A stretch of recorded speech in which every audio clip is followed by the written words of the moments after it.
This video is brought to you by The Search for Fuzzball, which is our Skeleton Crew live stream discussion show. For more videos like this, make sure you leave a like, comment, and subscribe.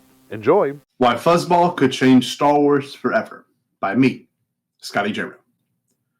Trust me, I know this video title is absolutely insane, but hear me out on this. Picture it. A small winged furry creature from a long-forgotten sci-fi musical 3D movie experience at Epcot suddenly appears in a Star Wars TV show. It sounds like a wild Bombad fever dream, right? That's exactly what's happening in Skeleton Crew, where Fuzzball, Captain Neo's adorable sidekick, will make an unexpected debut.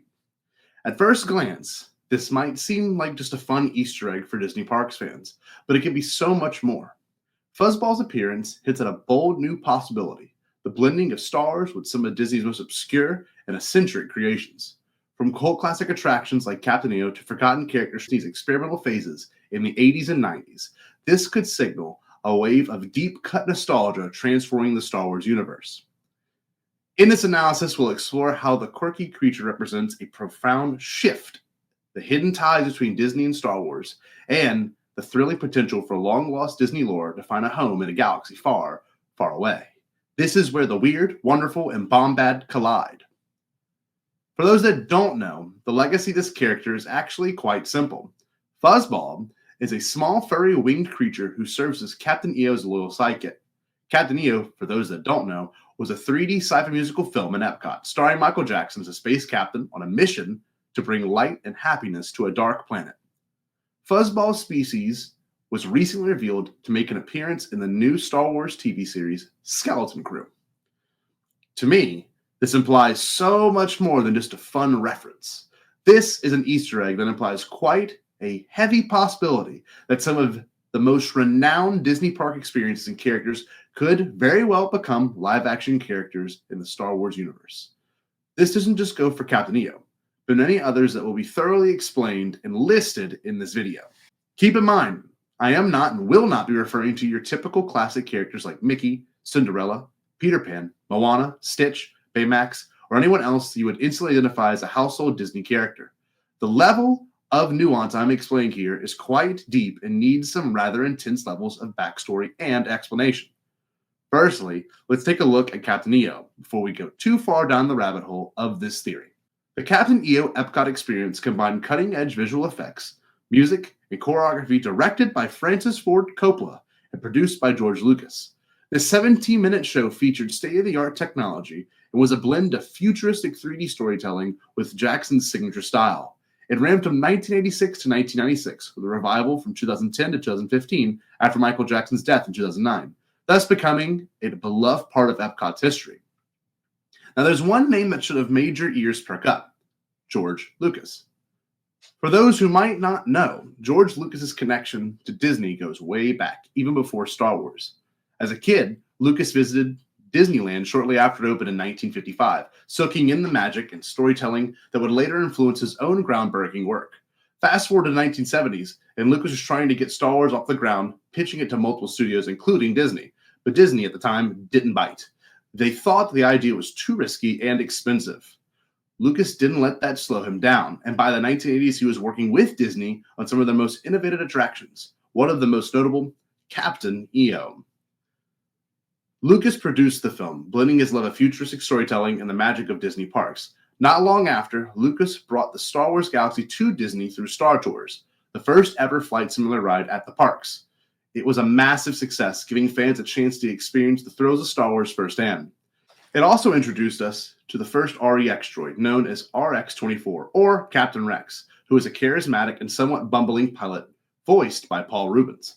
Rex humorously navigates the guests through a chaotic intergalactic journey, becoming a fan favorite for his endearing personality and comedic mishaps, and now has a full-time gig DJing at Oga's Cantina on Batuu. The REX droids have also appeared in live-action shows such as The Mandalorian and The Book of Boba Fett, and in the animated show Star Wars Rebels. This will be important later. Just hold tight to that information. Now, back to George Lucas. In October 2012, Lucas sold Lucasfilm to Disney for $4 billion. This move paved the way for Disney to expand the Star Wars universe with new movies, TV shows, and even attractions like Star Wars Galaxy's Edge. While Lucas stepped back from creating new stories, his influence remains embedded in both Star Wars and Disney's history. So, George Lucas's Disney story isn't about the sale of Lucasfilm. It is the decades-long connection from a boy walking down Main Street, USA, to creating the unforgettable experiences for fans in the parks, and eventually entrusting his legacy to Disney itself. Now, all this is essential to where I'm going with Fuzzball and why they could change Star Wars forever. If the possibility of an REX droid and Fuzzball is there, so that would mean there are possibilities for other bizarre Disney creations to show up in the official Star Wars universe. I'm talking about those 1980s and 1990s level of Disney weirdo futuristic characters that are loved and bizarrely remembered. My theory doesn't go for just Disney weirdos. I'm talking Star Wars weirdos too. For example, Teek. In a recent Empire interview, Star Wars Skeleton Crew director David Lowery confirmed that Teek, the super speedy Endor native from the Battle of Endor, will return in his episode, brought to life with practical effects. Lowery shared his excitement about working with hand puppets on set, describing it as the most ancient technology being used with the most cutting-edge technology simultaneously, and noted that the final episode keeps the Teek puppet untouched by digital enhancements, creating a striking blend of old and new techniques. So let's repeat that again. Teek, Fuzzball, and who else will show up? That's right. This confirmed that one of the deepest Star Wars cuts of all time, the absolutely acid brain moment from the Star Wars Holiday Special featuring Lumpy's Hologram Circus experience. That is actually going to happen in Skeleton Crew. 100% going to happen. Co-writer and executive producer John Watts shared with the Holo Files that the team had to rebuild a specific sequence entirely from scratch due to the original footage being unusable. We thought we would maybe be able to use some of the pre-existing footage, but no, it's way too low resolution, and it was all the wrong angles, Watts explained. Way to dig up the original designs of the costumes, which are at the Lucasfilm archive. Get all the original specs. Way to redo the music from scratch because there was no copy of the actual score anywhere. Despite the extensive effort, which included re-choreographing the acrobatic routine and recreating the scene from multiple angles, Watts called it his favorite part, stating it ended up being 20 times more work than we anticipated, and it was so worth it. So now we have Fuzzball, Teek, and the Holiday Special Acrobatics team.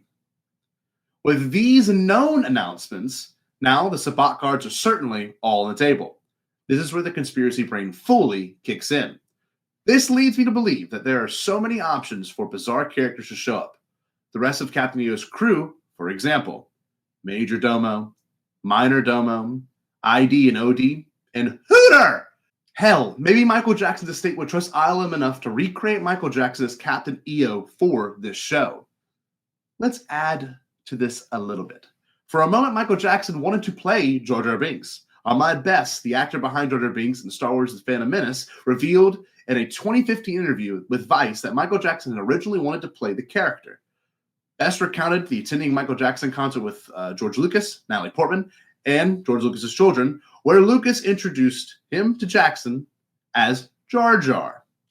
Later, Lucas explained that Jackson had wanted to portray Jar Jar using prosthetics and makeup similar to his work in Thriller, but Lucas preferred CGI for the character. Lucas also felt that Jackson's involvement might overshadow the film.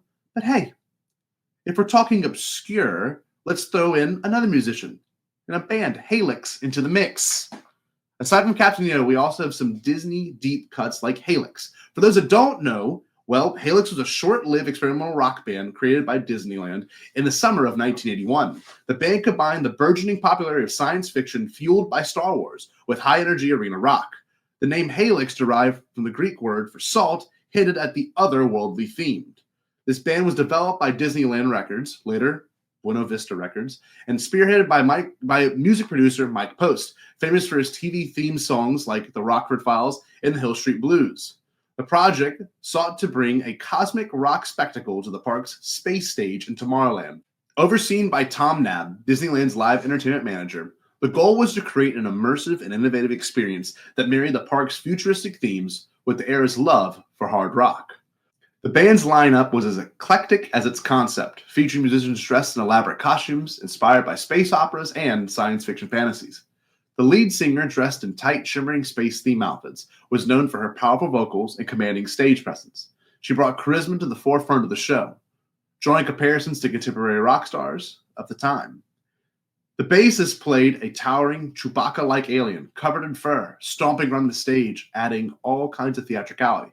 The robotic keyboardist, whose instruments was outfitted with futuristic design elements, was integral to creating Halyx's space-age soundscapes. The lead guitar shredded on a custom electric guitar, often interacting with the audience and contributing to the hard rock energy of the band.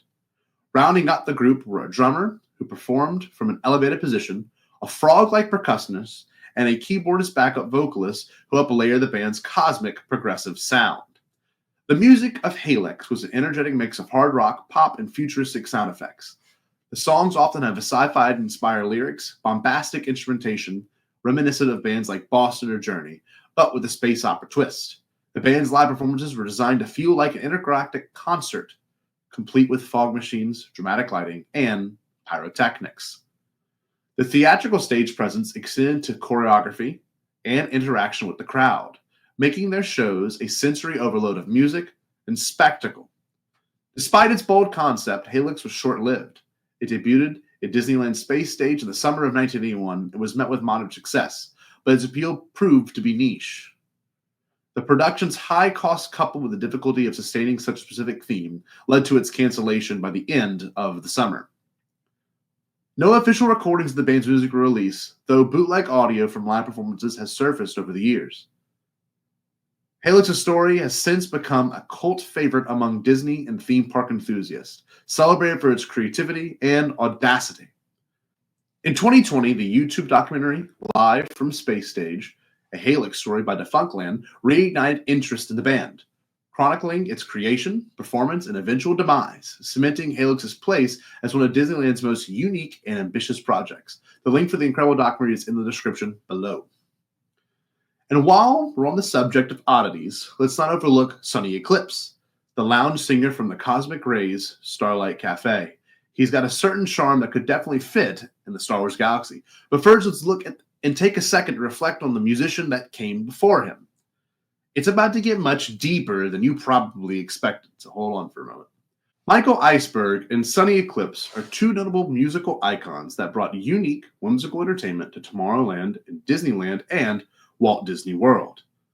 Michael Iceberg, born Michael Iceberg, is an American musician and composer known for his electronic music performance at Disneyland and Walt Disney World during the 1970s and 1980s.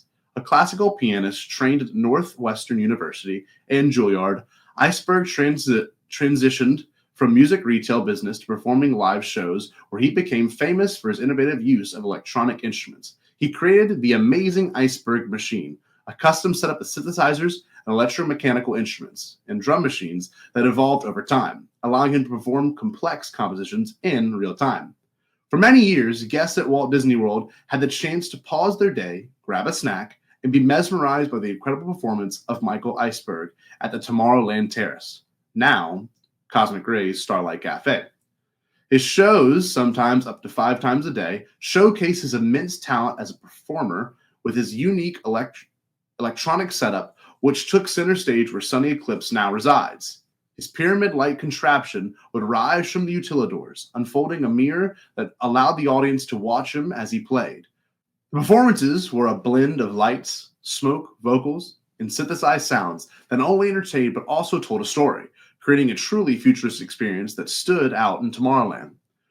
For many guests, it was the highlight of their visit and one of the most memorable parts of the park. Although Michael Iceberg has performed in Magic Kingdom for years, his contributions to the park are still iconic. In a recent interview, he clarified that while his style may have influenced elements like the Main Street Electrical Parade and Electrical Water Pageant, he had little involvement in their creation. Regardless, his legacy remains as an important part of Disney history, one that many may overlook. Iceberg's performances, which began Disneyland's Tomorrowland Terrace in 1976, featured arrangements of classical music, movies, and popular tunes. His shows often included a mix of sci-fi and classical pieces, such as themes from Star Wars and Close Encounters of the Third Kind.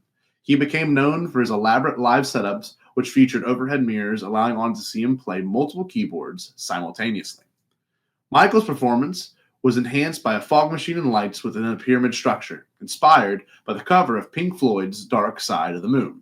Now, on to Sonny, which is where the lore becomes much deeper than I could actually have ever imagined. And fun fact, I have developed a story script idea on how to bring Sonny Eclipse into Star Wars. That's for me personally, though. Sonny Eclipse is a beloved audio animatronic character that has been a fixture of Cosmic Ray's Starlight Cafe at Walt Disney World's Magic Kingdom since 1995. He is humorous and a friendly extraterrestrial lounge singer from the planet Zork, performing space-themed music and engaging in comedic interactions with the audience. Sonny's performance includes original songs like Planetary Boogie. His character has a distinctive look. He has a large, round head with a smooth, light green skin tone, large reflective eyes, and a wide grin. Sonny's lighthearted, humorous songs add a whimsical touch to the dining experience at Cosmic Rays. He frequently cracks jokes, tells funny anecdotes, and interacts with guests in a lively, jazzy performance. His quirky charm and space-themed entertainment make him a cherished character in Tomorrowland, known for his ability to entertain and connect with visitors through his unique Cosmic Lounge act. But did you know he also has a cousin named Zekes? Zekes, also known as Zekes or Zekes, was a male security officer working for Star Tours, responsible for the spaceport customs and safety for Star Tours flights. He has a workstation where he monitored flight information, such as weather in places like Cloud City on Bespin. Zekes spoke a language other than Galactic Basic Standard, wore spectacles, and had Star Tours uniform with a company mug on his desk. Zekes appeared in Tokyo's version of Star Tours before it was revamped into Star Tours: The Adventure Continues. His character design was later used for Sonny Eclipse at Walt Disney World's Cosmic Ray Starlight Cafe. According to Imagineering writer Kevin Rafferty, Zekes and Sonny Eclipse are intended to be cousins. Sonny Eclipse is a Zorky musician from Unork on planet Zork. Zekes' name has been spelled differently in official sources, including Zekes, and Zekes, and his character was the last alphabetically listed in the Holocron Continuity database as of 2008. At Tokyo Disneyland, the journey through Star Tours doesn't just end after meeting Zekes in the customs area. Instead, guests traverse a futuristic walkway that leads to another quirky alien who could possibly make a cameo in Skeleton Crew, and that is Tony Solaroni. This pizza-loving extraterrestrial chef brings his interstellar charm to a space-themed pizzeria just beyond the ride. Tony Solaroni is a miniature humanoid alien from the Spumoni Galaxy who worked for Pan-Galactic Pizza Corporation. Initially a miner in the Fornax Galaxy spice mines, he was promoted to managing multiple pizza franchises, though his performance disappointed his cruel boss. Separated from his wife, who frequently video called him for house repairs, Tony was eventually assigned to manage the Pan-Galactic Pizza Port in Tomorrowland on Earth. After successfully operating a malfunctioning pizza machine, his boss forced him to stay on Earth for another 100 years, forbidding him from telling his wife for at least the first 10 years. Need I say, it is important to mention that Tony Solaroni looks strikingly similar to Jar Jar Binks. Speaking of futuristic characters, if you're a fan of the intergalactic alien charm, you may also appreciate the legacy of the iconic robots from Epcot. Have you ever heard of the Epcot robots like Smart One, known as X1846, Gyro, the Horizon robots like the Butler, Haywire dishwasher machine, Jason, or even Tom Morrow 1.0 or 2.0, Electronic Starnak, and the Epbots, but most importantly, my favorite of all time, Seiko. Seiko, the robot from Epcot, debuted at the park's opening in 1982 as part of the Communicore Pavilion, designed to showcase cutting-edge technology and communication. As a single intergalactic communications operator, Seiko interacted with guests, offering directions, jokes, and information, demonstrating the potential of robots in daily life. He embodied Epcot's mission of innovation, serving as a futuristic communicator and guiding guests through the park. Seiko's charm and interactivity made him an early example of how robots could engage with people, paving the way for more advanced animatronic characters in later Disney attractions. His presence at Epcot reflected the optimism of the 1980s, a decade marked by rapid technological advances and fascination with robots. We also know that the show Skeleton Crew is taking heavy influence from 1980s culture as well. In the broader cultural context, Seiko influenced 80s pop culture, appearing as a symbol of the future at a time when robots and AI were becoming increasingly prominent in films, TV shows, and even toys. He mirrored the era's excitement about technology, aligning with themes from films like Star Wars and TV shows such as The Jetsons, where robots were envisioned as companions and helpers. His role at Epcot highlighted Disney's ability to blend entertainment with technology, making Seiko an iconic figure in both Disney history and 80s tech pop culture. Seiko also appeared throughout pop culture, such as Rocky IV, introducing James Brown on one of his mid-1980s tours and recording with French pop music artist Chloe. But the real dark horse, have you ever heard of Alien Encounter? This attraction pushed the limits of what Disney fans expected. With Skeleton Crew bringing in more daring and darker elements, including kids, I wouldn't be surprised to see the chilling XS tech lore make a comeback. The Alien Encounter attraction at Disney World, which ran from 1995 to 2003, and Tomorrowland at Magic Kingdom, is one of the most infamous and beloved attractions due to its unique, darker storyline and intense effects. The attraction was a thrilling, high-tech adventure that was both horror experience and a sci-fi story set in the future. The ride took place inside a futuristic space station called XS Tech, a fictional intergalactic technology company. And the company specialized in teleportation technology, and visitors were invited to witness a live demonstration of their latest experiment, the teleportation of a living being. The premise, while seemingly exciting, took a dark turn as the experiment went horribly wrong.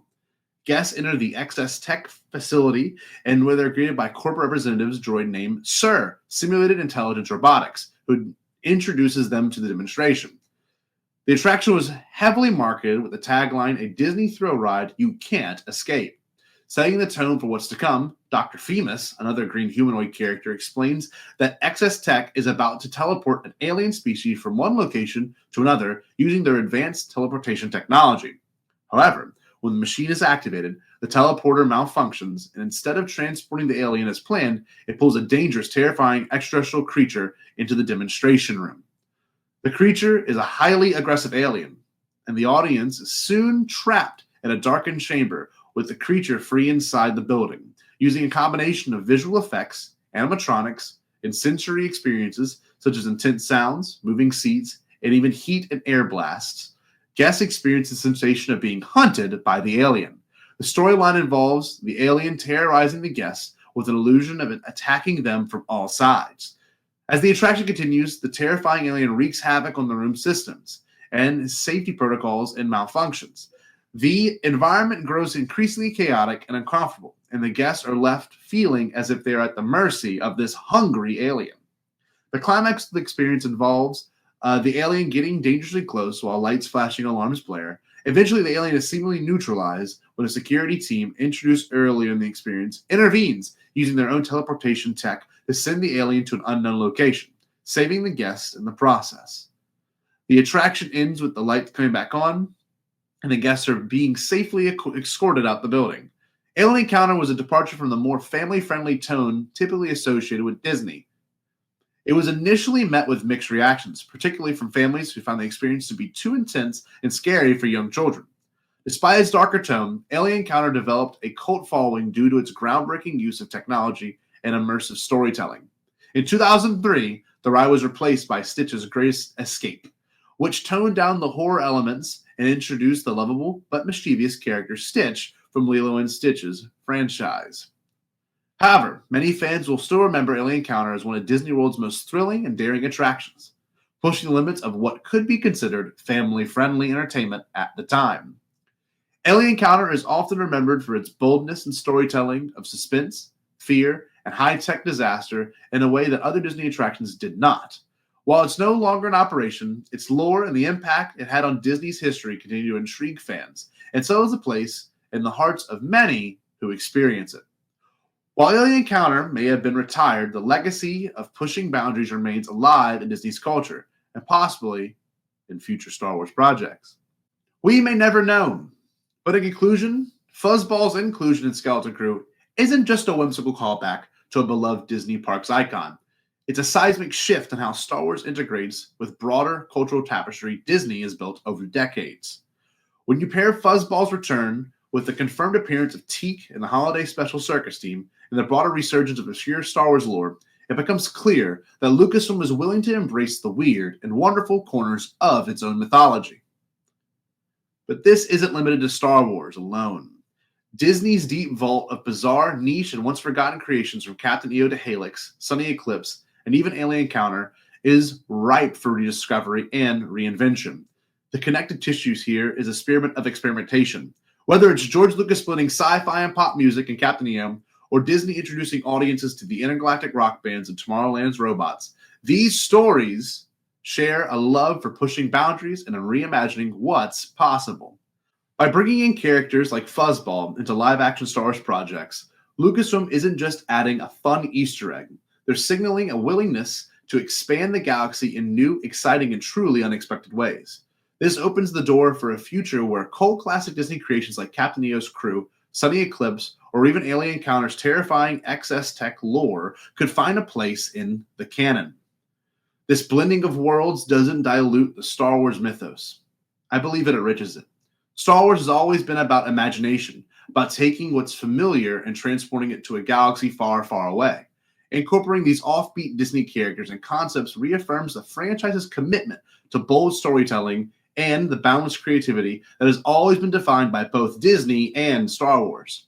The return of Fuzzball isn't just a nod to the past, it's a beacon for the future. What other forgotten icons may be waiting in the wings ready to make their live-action debut? If Skeleton Crew proves anything, it's that the Star Wars galaxy is bigger, stranger, and more interconnected than we ever imagined. The possibilities are truly infinite, and that's what makes this moment so exciting. The Force, it seems, is strong with the weird. Let's embrace it, and let's remember to stay Bombad.